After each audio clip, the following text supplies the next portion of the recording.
Hello everyone, my name is Ezekiel. You are welcome back in today's video. In today's video, I will be walking you through how I mix a solo song which has a lead vocal, piano, pads, simple shakers, and electric guitar which was played by me, no drums. This is a song that was recorded in a day within few hours because the artist needed it so quickly. So I'm going to be walking you through the vocals and the mixing, the attributes of all this mix, the entire mix. There's nothing much in that. And you may see something that looks weird in this mixing, but at the end of it, world never collapse. So I did something during the mixing which I double use the VX vocal strip, and when I realized that I've used it in two places on same vocals, but I've gone long run with the vocals, so I've used that one mistakenly, but I love the way it sounds like. Then I had to leave it like that, and it's also helped my mixing to sound more analog, sound vintage, the way I really want. Doesn't sound like a digital vanilla like Jokarelli used to say. That's so funny, right? So this is something I did about this mix, which I'm gonna be walking you through. But before we move on, let's just listen to this song, how it sounds like in the mix.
Alright, you just listen to part of the song, how it sounds like. So basically, I'm gonna be walking you through what I did on this vocal mix, especially for home recording studio owner like me. And what I'm gonna be showing you, you may see it because I'm mixing in the box strictly in Cakewalk Sonar, and I'm using Cakewalk stock plugins and with the third-party plugins, which is Lindell series and other wave plugins, some compressor on the master bus and some other plugins like that. So I'm going to be walking you through what I did, what I used in this one, so that without wasting much of your time. But before I do that, if you're new to this channel, I want to plead you and encourage you to subscribe to this channel so that you'll be aware whenever I upload any video related to this one. And if you enjoy what you are watching, please don't hesitate to thumb up for me for YouTube algorithm. Thank you in advance. And now let's go straight into that. Let's see how everything works here. So in the first place, take a look at the Linda 69 channels which I use. The only thing that I did here, I boosted the input on the compressor section up to minus 9.8 dB. The ratio is 5.1. That's the release time is 0.5 ms, which don't really want it to have more compression, but I just need the shakers to push in. And I'm boosting 6K up to 4 dB on that one. I'm listening to the timbre also.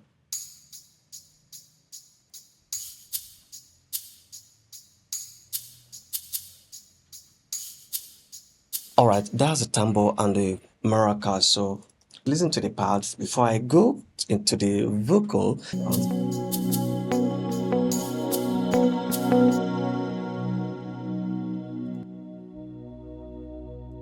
Alright, so you could hear the way the pad sounds more fuller and it adds more width. So basically with what I did on that, on 100 hertz plus 3 dB, on the mid frequency 3.5 up to 3 dB, that's what I boost on that one, and I also boost up to 8 dB on 10K. The ratio of the compressor also like the same one, so I have a mid attack time. The threshold is plus 4 dB on that one. My input gain is also plus 3 dB for the compressor, and that's about that. Also, the release time is 300 ms. That's about the pads. Now let me go to the piano. Let's quickly see how the piano sound like. Listen to the piano now.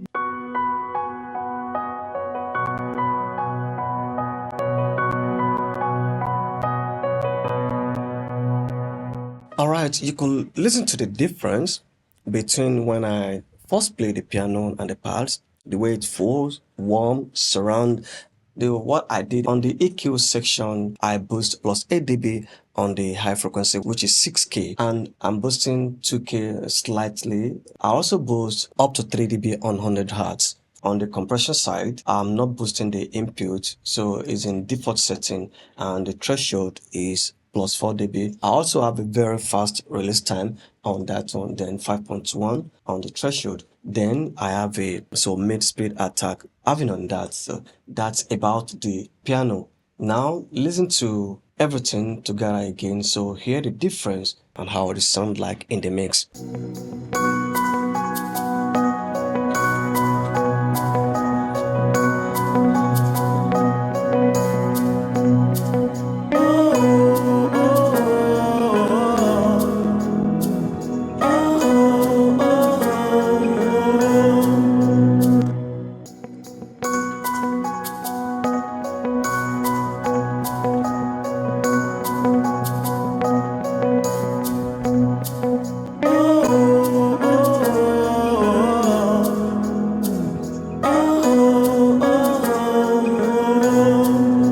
Alright, you could hear the difference between when I turn it on first and when I turn it off. So there's a clear difference in this one.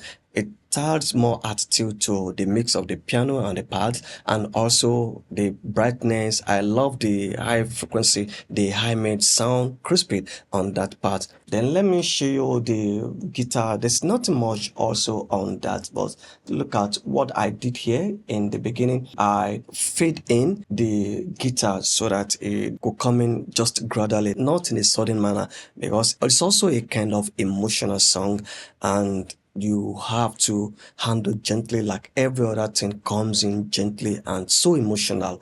I processed this guitar during the recording, so I'm not using much on that except for the Linde 869 series that I use on that. Alright, let me quickly tell you what's going on the channel strip of the guitar. So firstly, on 6K, I'm boosting up to 6 dB, and on the mid frequency, 4.5K up to 10 dB. That's on that. Also, I'm not posting anything on the low frequency. Then I attenuate up to 80 hertz. That's the maximum you can do on Linde 69 series. So on the compression side, so what I'm doing on the ratio is still same thing, 5.1, like that's like a default setting, and 0.5 ms on the release time. So that means a very fast release time. So I'm reducing up to minus 5 dB on the threshold, so I don't want much compression on that. So as much as I already gotten the attack, what I did to get that attack is that I boost up to 3 dB. I don't want to bring the threshold down to where the signal will start to be compressing or to activate on that. The secret about the compression, sometimes if you really want attack and the energy, the strength for the signal to sit in the mix, something lovely about this one is that some of the times or most of the times you need to boost the input gain to increase the input gain for the signals to reach the threshold settings. So that is more better and more advanced than reducing the threshold down to reach where the signal is before the compression activates. That's what I did in that case. So let me show you something here. And what I did here is like irregular mix on this song because it's a simple song that we are doing, and at the same time we are not really doing more processing. The first thing that I use is channel tools. So what I use channel tools to do is, I know it's a lead vocal which is supposed to stay in the center, but sometimes if you are mixing vocal, if you want your vocal to dominate all around your ears, so what to do is that I use the channel tools to bring out the left and right and the center to sound with. So let's listen to the difference between that. Oh, oh, oh, oh, oh, oh, oh, oh, oh, oh.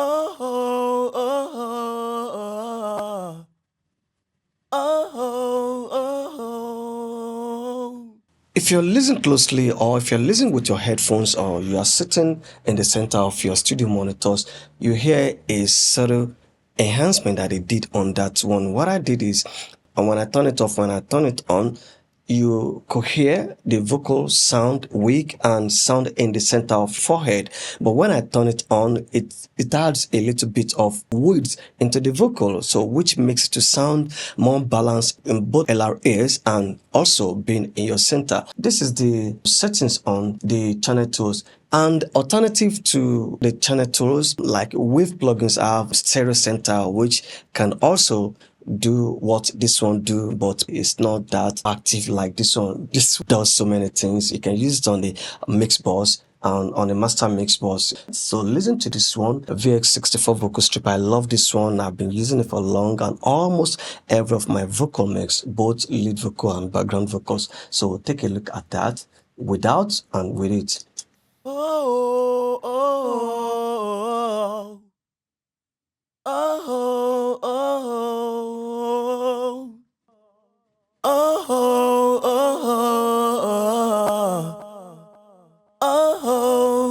oh. In any situation, now you could hear the difference when I just turn it off before it was activated and after it was deactivated. Something going on here. On the inputs, I used DSR on 3K with 40%. On the expander, very minimum ratio up to 1 to 1.5 and the threshold to 55%. So the attack is 0.1 ms on the compressor, and on the compression on the threshold, like minus 19.5 dB on that. So I reduced up to that. If it's like a default setting, it will be on minus 30. So I want a subtle compression on that, and the ratio is 4.1, and also the fast attack. So listen to the compression on the vocal. Oh, oh, oh, oh, oh, oh,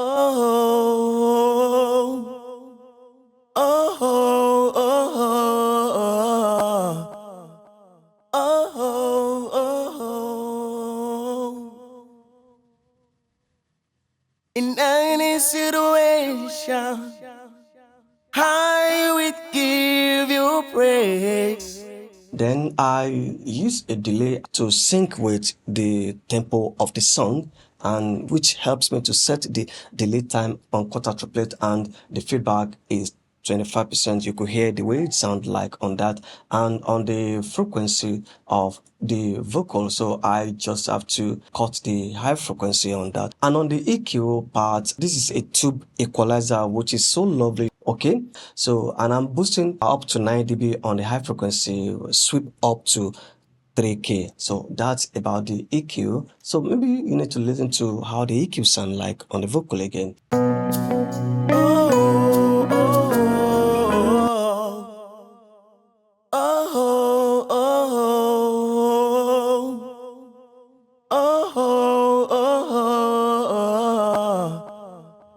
oh, oh, oh. So it doesn't end there. Then from there it goes to Lindell 69 channel strip, and I'm not boosting anything on the high frequency. I just want my signal to pass through to have the character of the analog. I did some stereo compression and a bit of attenuation on the EQ part on 1.4K that I'm cutting about minus 1.5 dB on that. I'm not boosting anything on the low frequency. The compression the released is 0.5 ms. The threshold as usual 5.1. The very slow attack on the compression because of where the compression is coming from, and minus 5.9 dB on the threshold. So I'm not boosting or alternating or doing anything on the input and the output gain. That's about it. Listen to the Lindell while active and not active. Oh, oh, oh, oh, oh,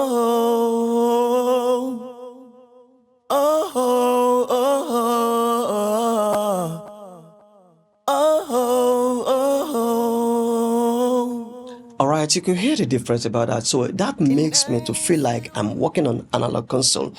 The attribute of that, the energy and the focus, the warm vintage sound on the Lindell 69 strip. So that's a lovely one. I'm using stock plugin, which is Reverb 2 on Cakewalk. So this is a fantastic vintage. Okay, listen to the reverb now. Oh, oh, oh, oh, oh, oh,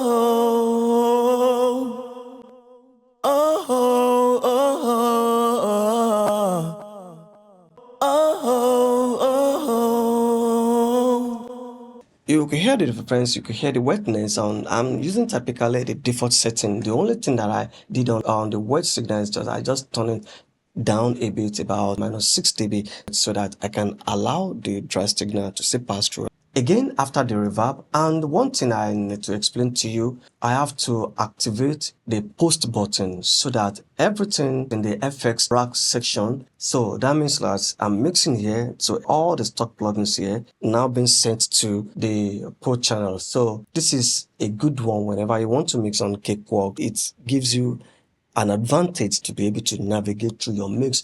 This is lovely, which is rare in some other DAW that I've ever used. So take a look at this part, this one. Oh, oh, oh, oh, oh,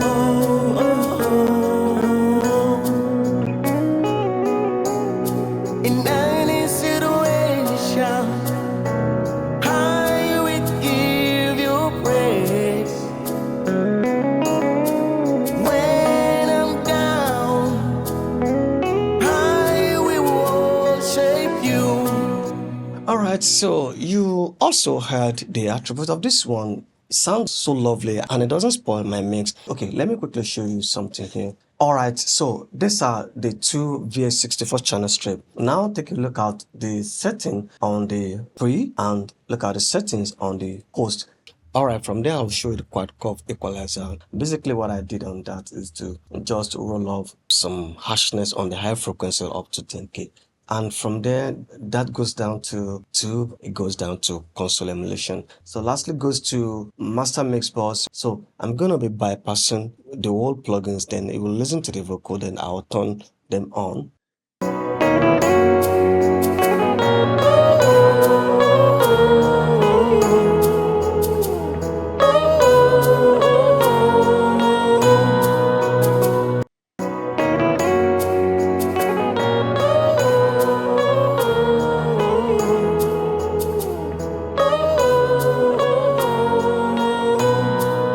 Now let's see what I have in the list here. Okay, now first of most, I have Lindell 69 bus emulation. This one is giving me the real analog character of Lindell 69 console, then SSL compressor. So what I'm doing is just take a look at this one. I have minus 11.4 on the threshold.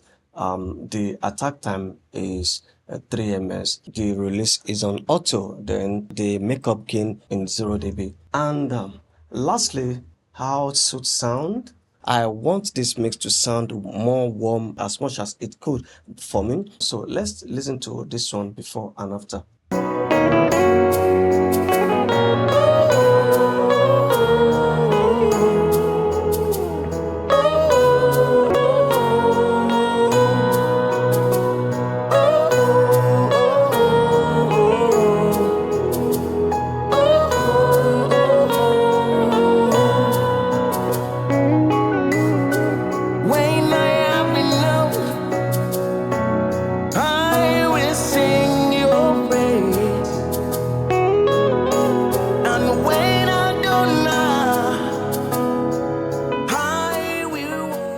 could just hear the subtle effect of the suit on the entire mix. So it's not really doing much. I only use it to smoothen all my mix. So that's all about this entire mix.